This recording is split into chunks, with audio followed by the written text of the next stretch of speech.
फिर उनकी अक्लों को भी राक्षसी पाप से कैद करके खराब कर देंगे। जब खुद ब खुद आपस में लड़कर ही मर जाएंगे, तो ऐसे ऐसे इन सौदागर महाजनान ने इस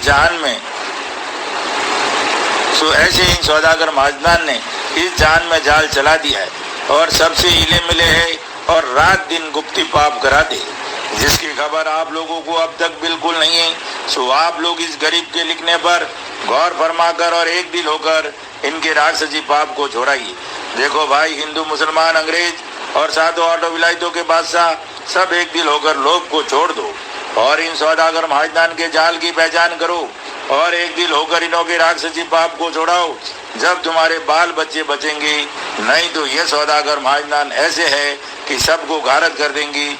सो इन्हों के ऐसे ऐसे जाल है। इस गरज से ये किताब जगत हित कहानी बनाई है कि इन्हों के जालों से वाकिफ होकर इसका बंदोबस्त करो ताकि तमाम लोगों को सुख प्राप्त हो, वरना ये जादूखोरा ऐसे है कि सबको आपस में लड़ाकर मार देंगे और धन सातों आठों बादशाहों का ले लेंगे।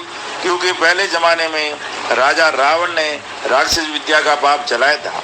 उस जमाने में दुनिया की थोड़ी थोड़ी बुद्धि भ्रष्ट की थी, परंतु उस जमाने में राजा रावण ने शनिश्चर जी महाराज को राक्षस विद्या के पाप में सम्मामुख कल्पाया था और तकलीफ दी थी। जब शनिश्चर जी महाराज ने संसार की गारत होने के सबब से भविष्य से इस बात का जिक्र किया कि तुम्हारा भाई रावण संसार के नाम का गुप्ती पाप कर रहा है, जिससे संसार के लोगों की अकल खराब हो गई है और इसी सबब से तमाम जान में रोगचाला वगैरह फैले हुए। सो आप मेहरबानी करके इस राक्षसी पाप का अपने भाई रावण से बंद कराओ और जो इस राक्षसी पाप का करना बंद ना कराओगे तो रावण के साथ तुम्हारे कुल को भी नुकसान पहुंचाया जाएगा और तकलीफ दी जाएगी, क्योंकि आप रावण के सगे भाई हो और आप लोगों को इनके जालों की अच्छी तरह से वाकियत है। सो बताओ कि कहाँ पर गुप्ती पाप हो रहा है। अगर से आप ना बताओगे तो आइंदा इसका नतीजा आपके हक में न्याय भी खराब है। जब शनिश्चर की भविष्य ने दहशत अंगेज बातों को सुनकर अपने दिल में विचार किया कि मेरा भाई रावण का जो राक्षसी पाप है वो शनिश्चर को कुल मालूम हो गया है, जो इसके बताने में मैंने किसी तरह का फरेब रखा तो जरूर मुझको रावण के साथ तकलीफ और नुकसान करा देगा। इस वजह से भविष्य ने अपने भक्ति का ख्याल करके और संसार और ईश्वर परमात्मा का ख्याल करके और डर करके अपने भाई रावण का कुल गुप्ती पाप बता दिया कि जिस कदर रावण करता था, क्योंकि लंका बेशतर आलोक थी कि जब तक भविष्य ने नहीं बताई थी, परंतु लंका जब से प्रकट हुई है कि जब से भविष्य ने बताई है। लेकिन जबकि रावण से इस बारे में दरियाफत किया गया तो रावण ने अपना राक्षसी पाप जो कि लंका में रात दिन करता था किसी कदर बताया और किसी कदर नहीं बताया।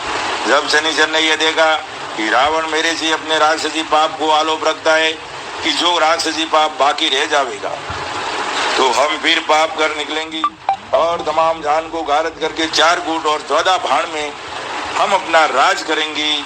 इस गरज से कुल चाल अपना नहीं बताया कि जो लंका में गुप्ती पाप करता था। जब शनिश्चर जी महाराज ने अपने दिल में विचार करके देखा कि जब तक कुल संसार को रावण के राक्षसी पाप की खबर नहीं होगी, जब तक राक्षसी पाप छुटना मुश्किल है।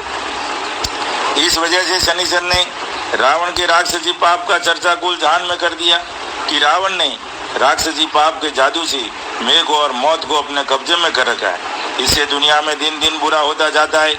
इस बात के सुनते ही कुल जहान ने शनिश्चर के कहने पर यकीन लाकर एका सब सर्षि ने किया कि जरूर रावण के घर का राक्षसी पाप है और हम सब लोगों की अकल इसी